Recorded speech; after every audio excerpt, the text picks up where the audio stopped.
to our first May webinar focusing on the end of the year activities and project ideas.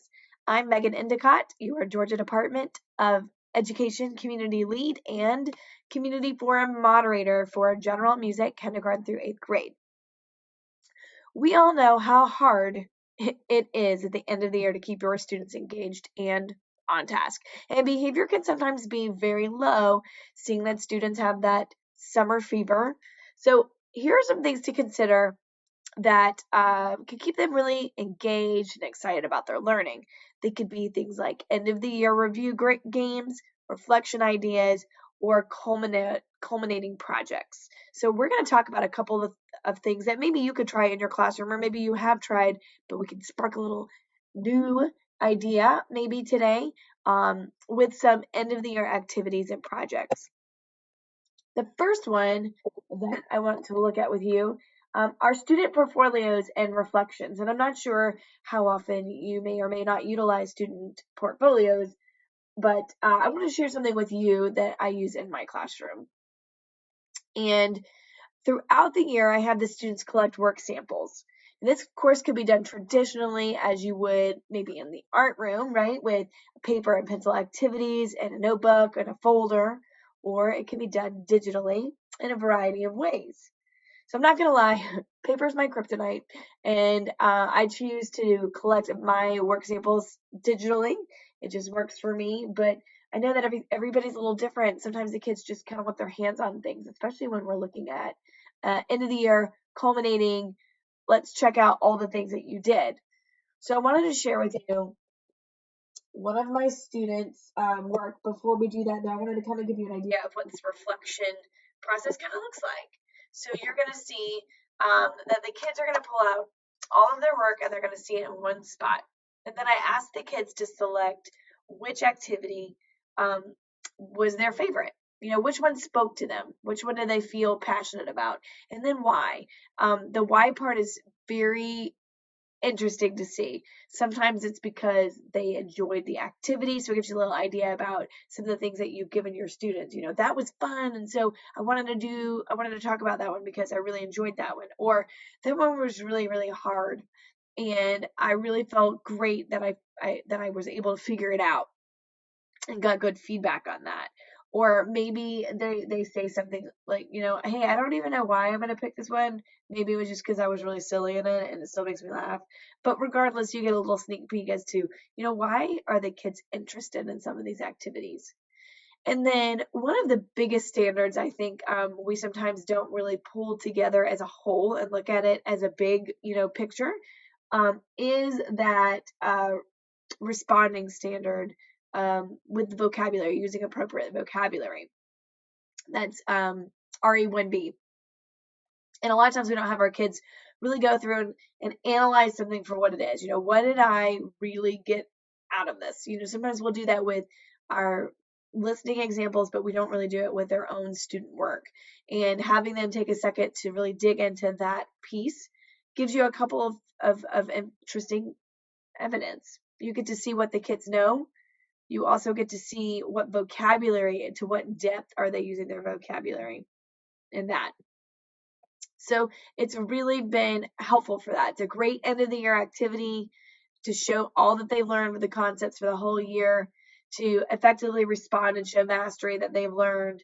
And then they can take it a step further and deepen that understanding by looking at all of the samples that they've accomplished for that school year. And then they can describe from there how they grew as music scholars this year. And this can help help you as a teacher, and the students can then, of course, share what they've learned and something that they hope to learn. This process, of course, benefits you because it helps you make informed decisions for your students, you know, and see exactly what do they know and what would they like to know to help personalize their learning further. So here are just a few examples of some of the things that I collected from one of my 4th grade students. It covers a variety. Now, these are just a few of some of the items that were collected in his portfolio. But you see, it's a blend of him writing things out, him just demonstrating his learning in different and various ways, using pictures, as you can see here, to help or retell what he heard in his own opinion, his own vision. We've got things where students are working, and I'm sure you remember towards the beginning of the webinar series, we talked about the snowman activity, building melodies from the bottom up, ear training, identifying sounds with ear training, talking about vocabulary.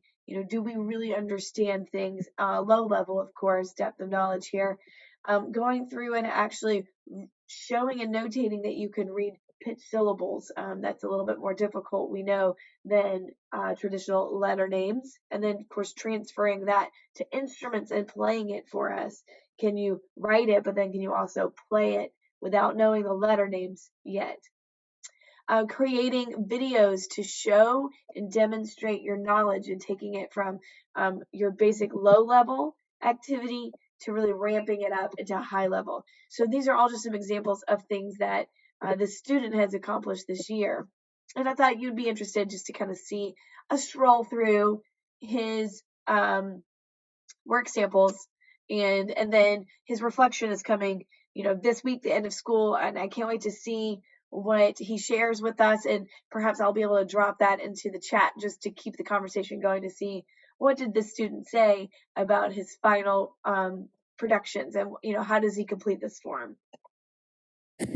Okay, I'm gonna go around my house and find some things soft, loud, moderately loud, and if you listen quietly, here, I'll get closer. You can hear my brother doing school. Hold on 1 second. Okay, I think they're reading a book. Okay, it's really quiet in here, so this should probably be pianissimo. Don't mind my brother doing school. Okay, this is what Mr. Denny did. Guitar. I actually have one right here that my grandma gave me. So I'll just do mezzo piano, I think. Or mezzo forte, I have no idea. Actually. Hello, this is Jacob, and I'm gonna do slow to fast and medium in the middle. So let's try this. Slow.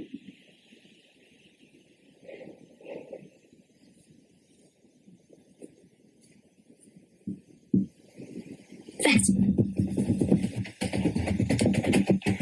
Medium. Fast.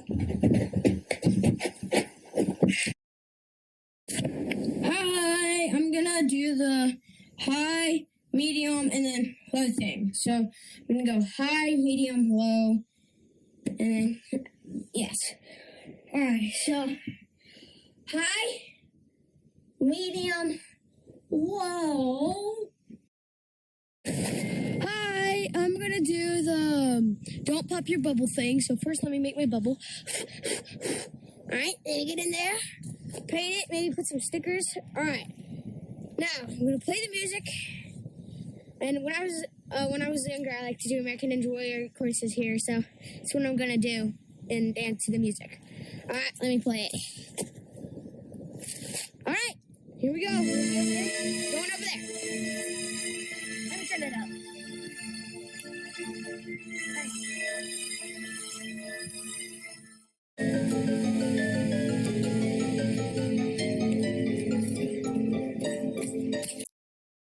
So that was just a little quick stroll down memory lane when we look at just a couple of the examples that this student was able to share with you. And I got so much information from that. For example, notice how he was talking about his dynamics, right? And he was mentioning specific vocabulary and specific terms. But when we got into our tempo terms, he didn't mention the tempo terms. He talked strictly about fast and slow and was using the describing words. So I was able to then see, okay, he's more comfortable with this, he's less comfortable with that. And then how do I bring him back up? How do I get him to where he needs to be to, talk using those vocabulary terms and feel more comfortable with it? So all very good. Again, I don't know if you guys know, but that child, I told his family he needs to be on YouTube. He'd be YouTube famous. He's pretty funny. I've really enjoyed looking at all of his portfolio videos. And I think that That's what makes the portfolio piece really nice when you can do things with digital, because you're able to blend a little bit of that learning, so it's extended to a different level, but definitely not necessary. Definitely not necessary. In fact, you can even make your own, video compilations with your phone and find ways just to kind of keep track of things. Again, I am a firm believer of social media and love to put everything on Twitter, and go back and look at it later and reference it, which is one of the things that you have seen throughout this webinar series, having that digital portfolio on Twitter. Again, checking with families to make sure that you have the correct permissions on what you share out there, and also making sure that you are using technology that's appropriate and approved by your district. All very important pieces when looking at next steps. The next end of the year activity that I love to do are composition projects, because we know that this is the highest form of music understanding.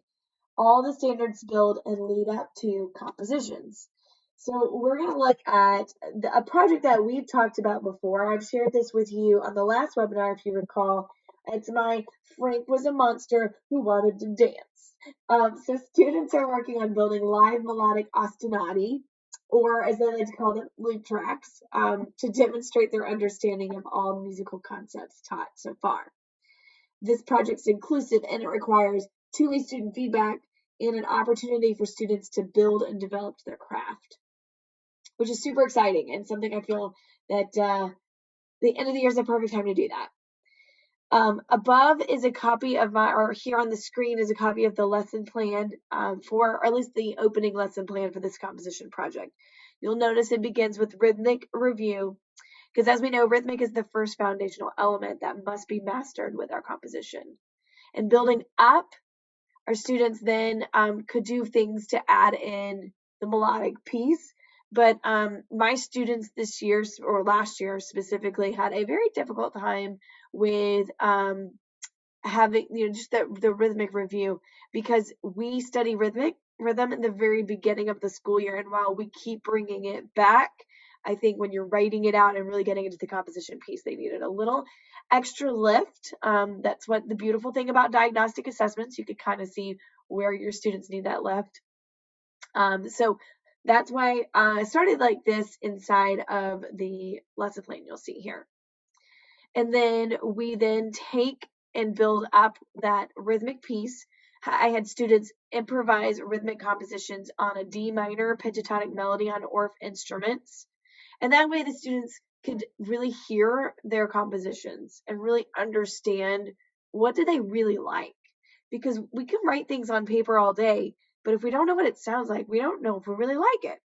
And it's really hard for students to bring that to life. So the improvisation really did help my students. And then, of course, the students took what they heard and they liked and what they decided on, and they wrote that down and transcribed them onto the staff. Then I chose to have the students drop those compositions into an online platform to, a music composition platform, to make a nice professional print, to offer playback so that they could really make sure that they were happy with the results, and to give them the opportunity to explore real music making digital tools. Another thing that's helpful when you're using many of these platforms is if you're doing something wacky with your rhythms, which we're going to see in this example here in a minute, the composition tool generally will kind of tell you that that's not right. So it's quick. Also, it's quick feedback, so the students don't get too far in their composition creation or activity and then realize that it's not going to work because they put the dot at the beginning and they put that eighth note somewhere far away, somewhere wacky. And so those things kind of help out. Is it required? No, certainly not. Is it something that's going to, totally ruin their experience? No, it's just something that I included in the process, and you'll see that. It definitely can be omitted if that's something that you find is you don't have access to, you don't have the resources, or maybe you just, think, I don't, that takes a lot of time, and sometimes it does. For each of the elements that the students, like each step that they went through, I had them pause and explain their work. kind of a mini end of activity reflection so that they would have an opportunity to really think about what it was that they were composing and why, and listen to their vocabulary and listen to, what they really intended, because sometimes you'll intend one thing and it's not the same. I think one of the biggest things that I noticed was when the students would have a written rhythm and it was 100% written perfectly. And then they would go to clap or say that rhythm pattern for me in their reflection, and it was totally different and not usually right. So you can get some really good, quick feedback when you have students take that next step and reflect. Then you can look back and think, well, you know what? Your rhythm looks beautiful on paper, and I could have just easily given them 100, but then when they played it, you realize they didn't really know how to execute. So that would then require a quick intervention from the teacher before it got too far, and guiding them on that correct rhythm. How do we clap and say what we really wrote? So this was definitely one of my favorite additions to the classroom, was that reflection piece, so that I really know what's happening. I get to see what the students know and how they know it, and to the depth of their knowledge and why. And it could also be easily targeting, that feedback to correct those mistakes along the way. And the final step, of course, required students to layer their Ostinati for a final performance. So we're going to just kind of take a sneak peek at the kind of the workspace where the kids work. Most of their work was done on a simple worksheet just like this. And I ensured to include to the students a rubric tied to the standards so that they would understand exactly their expectations, and link the standard that we're covering, the composition standard, as well on the paper. Now, when you look here, it's very simple, very simple. I just had them rate for the first part, let's just write out the rhythms. I want it to be in a meter of 4, and you can use, and I listed on the board all the different rhythms that we had learned so far in the school year. So write those out, use those, and then submit for feedback. That's then the next step. When they were playing the improvisation, they used the same sheet and they just wrote in the letter names above each rhythm of the D pentatonic scale that they felt, or D pentatonic melody that they felt really spoke to them.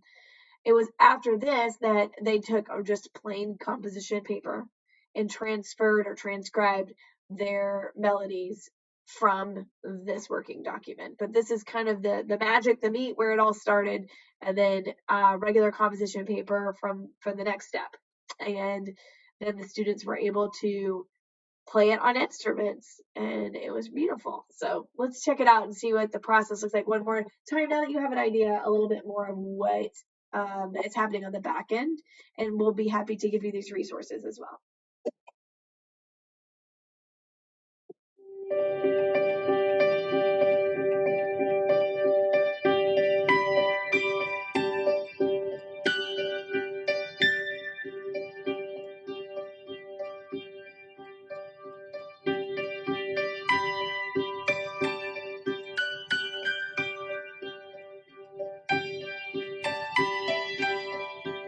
Okay, so this is our Frank was a monster who wanted to dance, like our very starting sheet, and we've edited from this point, but this was just the beginning.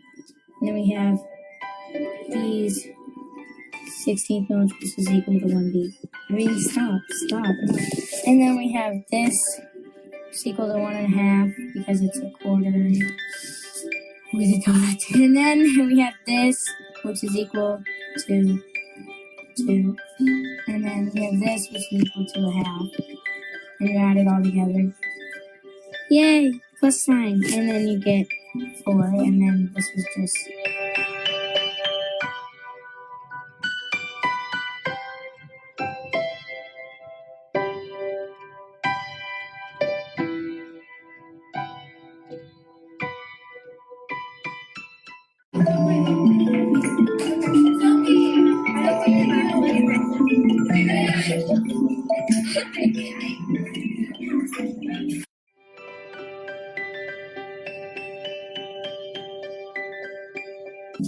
Frank was a monster who wanted to dance. I know I could boogie.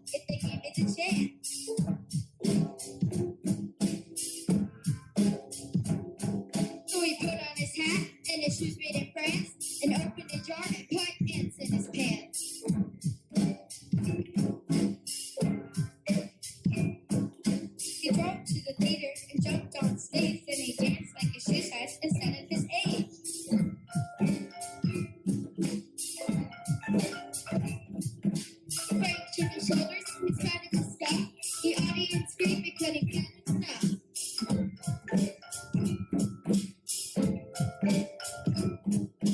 Frank did a cartwheel, Frank did a flip. Suddenly his head began to unzip.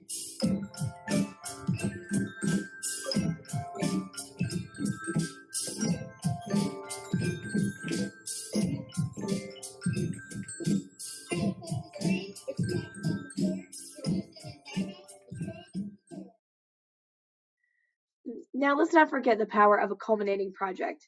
A project that might not take a long journey, as we saw with our composition project, but one that encompasses multiple standards of learning and can easily be scaffolded in tasks for students to promote differentiation or push them above their expectations to promote that enrichment or accelerated opportunities for kids. And we know that there's some in our class that really do need that acceleration and they need to be pushed. Otherwise, they're going to finish in 5 seconds and be really bored.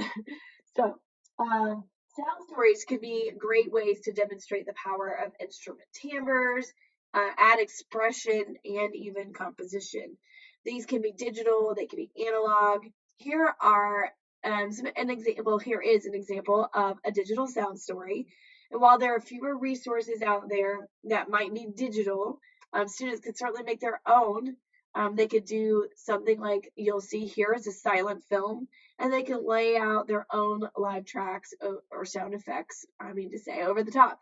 So again, they can make their own silent film doing whatever they want, and then they can lay silly instruments, over the top. So here's an example of one activity that I used this year. The kids think it's funny.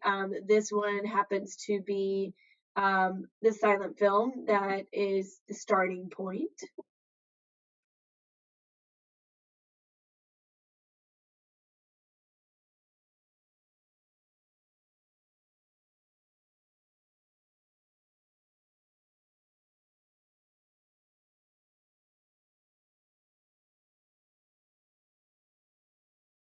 Okay, now that was a professionally made silent film, but that again doesn't mean that the kids can't make their own quick sound story, that silent film, and then add in instrument sound effects to really understand timbre, especially when we're talking about percussion instruments. So this is something that I had students working with in first and second grade. First graders, especially with their creating unit or creating standards, right, on improvising melodies and things like that. You can really play with this. You can play with composing and arranging music with our CR2A standard. You can also do this with our responding standard, where they're analyzing and listening to music with the classroom and folk instruments. So they can really play with that. So here's an example of a finished product adding in sound effects and timbre with that same silent film. Okay.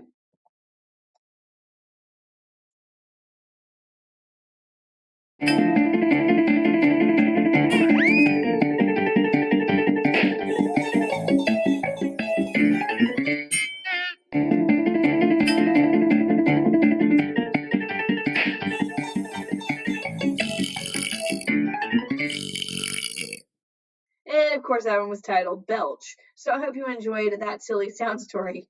But what happens if you don't have any digital tools? Well, you can also use sound stories with storyboards and pieces of paper, which is another way that I enjoy having my students create. Again, not everything is the land of digital. This year it's just been a little more digital because of the blend of students. They're here, there, and everywhere, and I have a firm belief in working smarter, not harder. And so sometimes it's like, you know what?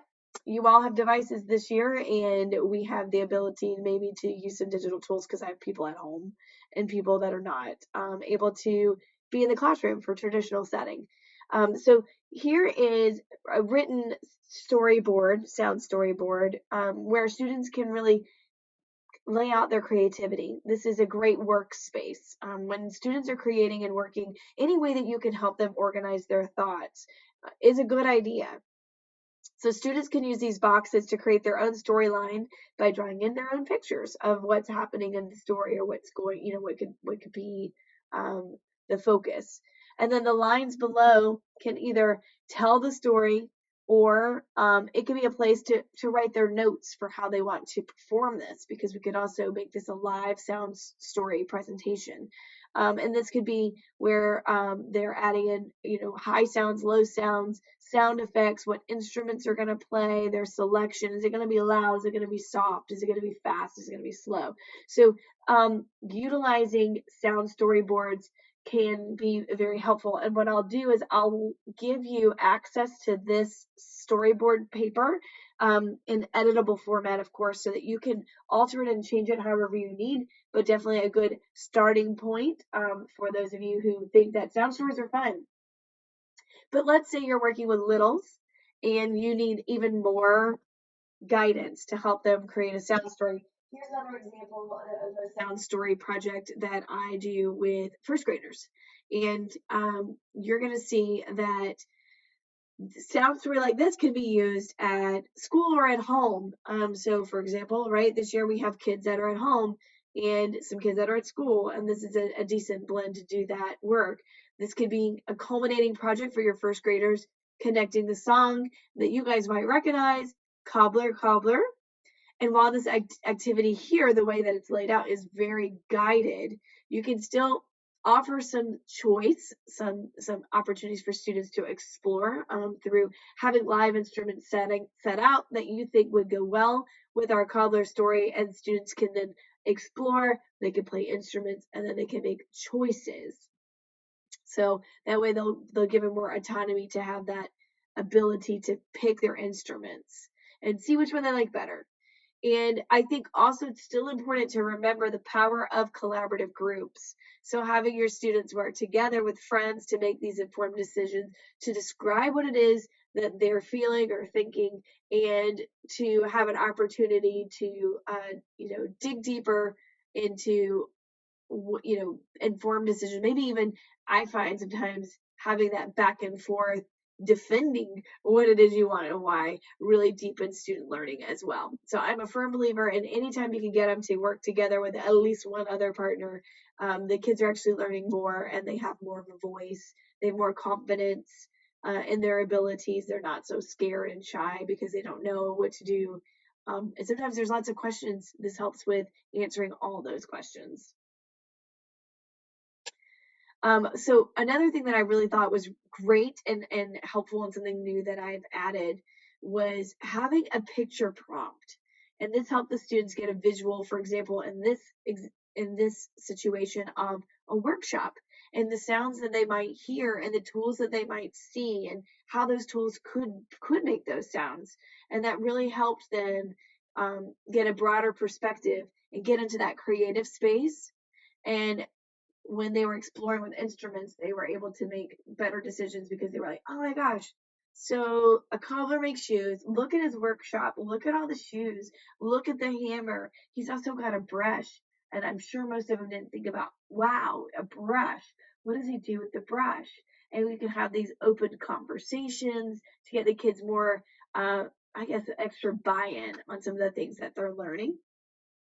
You could probably also find a short clip of a cobbler, like a video clip to show, or sound bites of a cobbler in action. All those things are just going to help the kids really get in that creative space when it's time for them to start playing. And then they enjoy it much more. It's not just a project, it's an experience. And anytime we know we can make an experience, we're definitely having a greater impact on our students. So here's just a little bit more into that project. It continues on. I've tossed in the song. We've got some lyrics here. We've got some guidance on when we're going to actually play our instrument sounds. And then you can have the kids actually create their own. They might circle instead of using the ones that I've suggested in bold. They might circle some things. Maybe they want to play something special on cobbler. They can really take this and extend it and make it bigger. Or they can bring it back a little bit, and get the bare minimum. So lots of opportunities here. Again, I'll share these things with you in our in the discussion post. And I can't wait to see some of the things that you're doing with your classes. Arrangements are another great option for an end of the year activity. And while this is a more simplified version of composition. It still offers students a greater understanding of that big picture.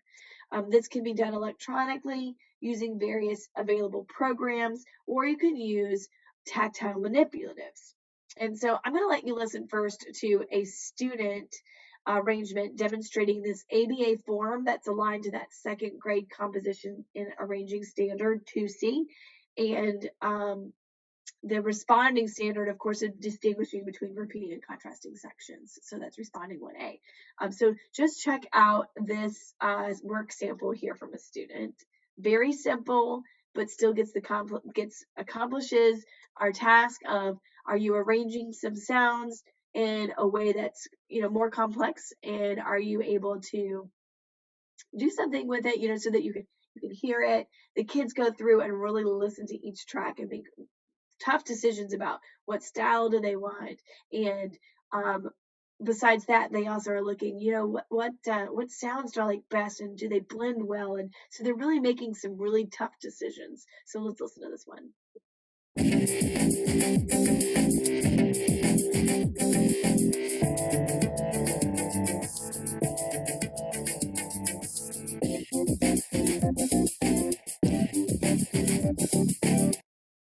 So you see in that they had a very clear defined ABA section in their song. So they were able to make a basic arrangement, and they felt very successful, and they were so happy they all wanted to share their songs. And that's a whole other piece, right? Sharing, making sure you leave time for the kids to actually share what it is that they did and celebrate them for, the awesome work that they're doing. Let their friends hear their work. And of course, offering that feedback is important. So what happens? Maybe it wasn't right. Okay. Then you got to help them through that, and then give them an opportunity to correct it and resubmit it so that they feel successful, and obviously learn, because completing the feedback cycle is actually what gets people that next step, the next level of learning. Let's take a peek at these little random cards here. The concept of using manipulatives can be simple and fun for students. A quick process is to provide students with rhythmic cards, or maybe it's melodic cards that they can order and reorder and really play with, and that can then form something based on their interest or choice and then perform it. Now, the fun part of using these types of manipulatives is that students can extend the opportunity by adding instruments or voices. In addition, they can add expressive qualities and perform their arrangements for their friends, for an authentic audience, and for feedback. So even though this is a more simplified version, they're still getting to that same concept. This is a good one that you can do with like first graders, where they can feel very successful right away, and they've written their own arrangement, and then they can make something awesome and special for their friends. Well, this concludes our webinar today, and I'm so excited that we were able to talk about end of the year activities. I cannot believe it's the end of the year already. Wow, that was fast. If you want to get in touch with me, you can do that right here inside of the Georgia Department of Education community. I really want us to continue this conversation. I've really enjoyed working with you. We've got one more webinar in our series about how to kind of set you up for success at the end of the year here and prepping for next year. That's coming up next. So make sure you tune back in. Don't forget to subscribe to this post so that you can stay in the know. Don't forget to check frequently for new webinars and conversations as well, just in general. You can also follow me on Instagram, Twitter, YouTube, and my website in these various locations. Don't forget also to follow our great leaders for the Georgia Department of Education and the Fine Arts team. Their information can be found here, and you can find them in multiple locations. So don't forget to follow these wonderful individuals that help keep us going. And don't forget to follow the Georgia Department of Education on their various sites. Guys, it's been fun. Please remember, let's keep that conversation going. I really can't wait to see and hear some of the ways that you're ending and wrapping your school year with your projects and activities. Have a good one.